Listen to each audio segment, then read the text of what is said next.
Now at 6, a terrorism attack in Colorado. 12 victims, dozens of charges. We stand united in denouncing hate, terror, and violence in this community. The victims. I'm Denver 7's Danielle Kreuter, talking to those who organized the peaceful walk, learning about who was there and how the victims are doing now. It is a horrific act of violence, and it undermines all of our sense of safety. The investigation. I'm Denver 7's Veronica Acosta with an update on what police are saying and what's next. We knew who we are, what are we doing, we know our route, and he targeted us. And the suspect. He's here at the Boulder County Jail behind me.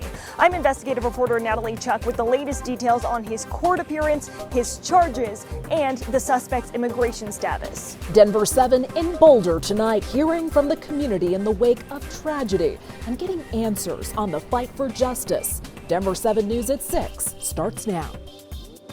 A Holocaust survivor who survived the worst possible attack on the Jewish people there ever was now has to survive another attack in Boulder, Colorado. Federal hate crime charges filed today against the man accused of throwing Molotov cocktails at peaceful demonstrators, burning 12 people in Boulder. The FBI calling Sunday's crimes a targeted terror attack. Thank you for joining us. For Denver 7 News at 6, I'm Jessica Porter. And I'm Shannon Ogden, live in Boulder tonight. The victims were calling for the release of Israeli hostages in Gaza. And the man accused in the attack, Mohammed Sabri Solomon, is from Colorado Springs.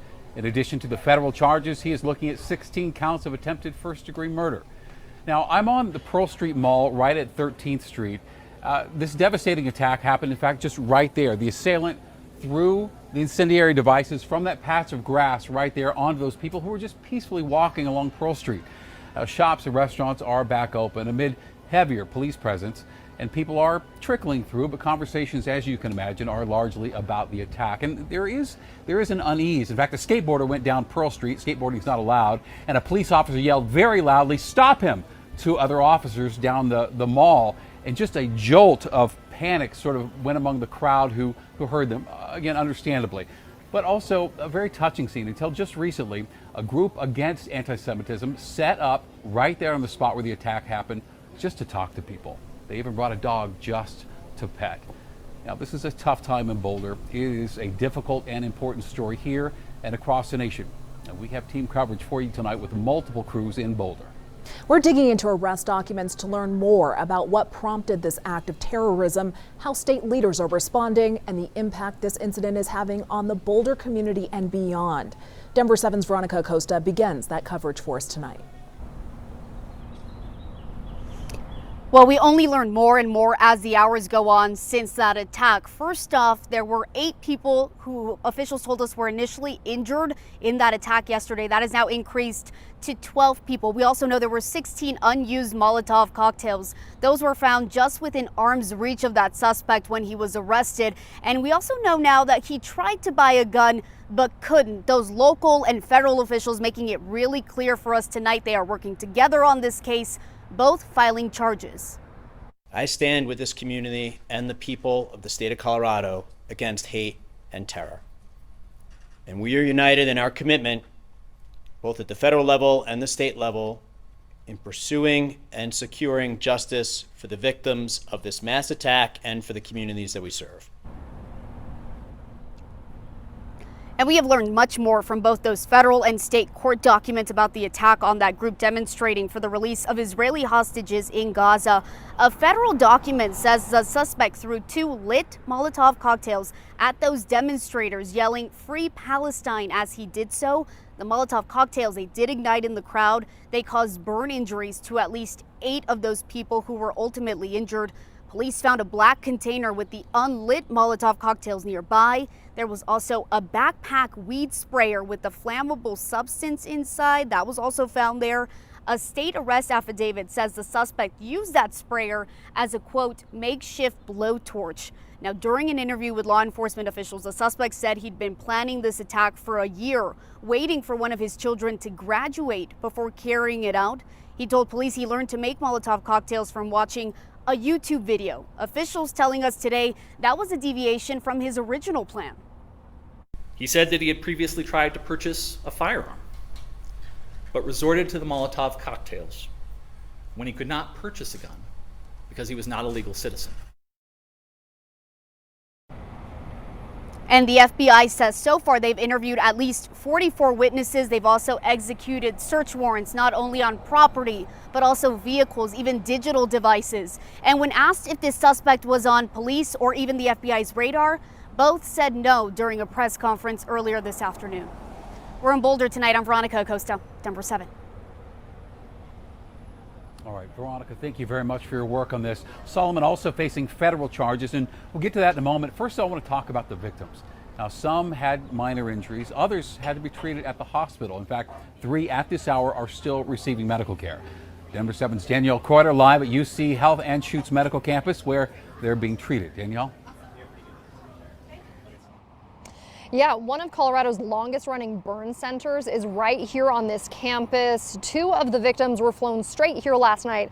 Another was transferred here. All 3 are still getting medical attention here on this campus. While the hospital system has not released an update on their conditions, we have spoken to the organizer of that peaceful walk to get a better idea of who was there that day. Doesn't matter the weather. If it's snow, if it's rain, hot, we are always there. Because it's something important to us. Run for Their Lives Boulder organizer Omer Shaha says the walk Sunday afternoon was not political, not even religious, but was simply for a humanitarian cause. We were ready to take a picture and read the names of the hostages, and then the Molotov cocktail has been thrown at us under the legs of the people, so the flames just went up, catch their clothes. An elderly woman fell into the flames during the chaos. One that she's 88 years old fell from the panic, so she was over the flames. So we tried to help her to get out of it, tried to pull her away. It was very slippery because of the fire, because of the heat, trying to put the fire down. She was in major pain. The rest got burns on the legs mainly, but also some other parts of the body because the clothes catching the fire. While the group is not releasing the names of the victims, we're learning more about what it takes to treat the aftermath of a horrific attack like this. Depending on if it's a full thickness burn, like a 3rd-degree burn, they may need surgical treatment, which would include excision, removal of the burned skin with skin grafting. As the healing continues inside of the hospital, the community outside is hoping for the same. People can raise their flag, whatever they want. They can raise their voice for their values. You can not agree with that. This is our American values, but we should not approach with violence. And this is what I'm standing behind. That organizer tells me that the crowd size for the event yesterday was actually quite a bit smaller than usual because there was a Jewish holiday on Sunday. And when you consider all of the extra incendiary devices that investigators say they found at the scene and how the suspect allegedly planned out this attack, it's a miracle that more people weren't caught up in the middle of all of it. Reporting live at UC Health, I'm Danielle Kreuter, Denver 7. Yeah, I suppose that is the good news here. Danielle, thank you for your work today on this. 45-year-old Mohammed Sabri Solomon is the one accused of throwing the Molotov cocktails into the crowd. He is from Colorado Springs. A Denver 7 investigative reporter Natalie Chuck was there as he went in front of a judge for the first time today. Natalie is live at the Boulder County Jail with more. Natalie? Hey there, Shannon. It was a very quick hearing in the jail behind me, quickly in and out as the judge kept that bond in place, keeping it at $10 million cash only. But experts say despite his immigration status, they believe that Solomon will remain in the country until all of this plays out in court and is said and done. We learned today that he is originally from Egypt, but he came here to the United States legally back in August of 2022 on what's known as a B-2 visa. This is a visa for people who are coming to do things like go on vacation or visit their family. That expired in February of 2023. But in September 2022, just 1 month after he arrived, Solomon filed for asylum. This is all according to DHS.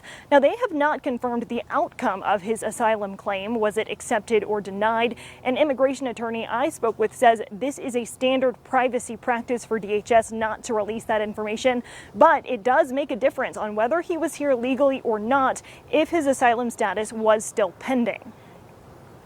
Asylum claims can take, I have folks who are waiting 8 to 10 years for an interview. So he may be in that queue where he's not going to be decided for a long time. And during that time, then he'll be considered legally here unless he's removed for some other reason. Again, federal officials insist Solomon is here illegally. Let's recap those charges quickly. A multitude of felony charges he is facing locally here in Boulder County, plus a federal hate crime. Solomon reportedly told investigators in an interview after the attack that he would do it again. The documents say Solomon told investigators he hates all Zionists and wants them dead. Now, he will be back here in the Boulder County Jail in front of a judge on Thursday. The FBI, though, they are still looking for more information. So if you have any, you are encouraged to call them at 1-800-CALL-FBI. Live in front of the Boulder County Jail tonight, Natalie Chuck, Denver 7. All right, Natalie, sharp work as always. Thank you. In reaction to this is poured in from across the country. President Trump took to social media. He said, quote, "Yesterday's horrific attack in Boulder, Colorado will not be tolerated. Acts of terrorism," he said, "will be prosecuted to the fullest extent of the law. My heart goes out to the victims of this terrible tragedy." And I hope you stick around. Coming up at 6:30, we're going to hear from local leaders as they grapple with what's happened in our communities, including from Governor Jared Polis, a member of the Jewish community right here in Boulder. And we're also going to dig into just how anti-Semitism has risen in our state. Jess? Important and yet difficult conversation, Shannon, to have about this traumatic event. The last 30 hours have been difficult for those in the Boulder community and beyond. And these difficult times will continue as we learn more about this investigation. If you need help in navigating these tough times, call the Colorado Crisis Services line at 1-844-493-8255. You can also text TALK to 38255.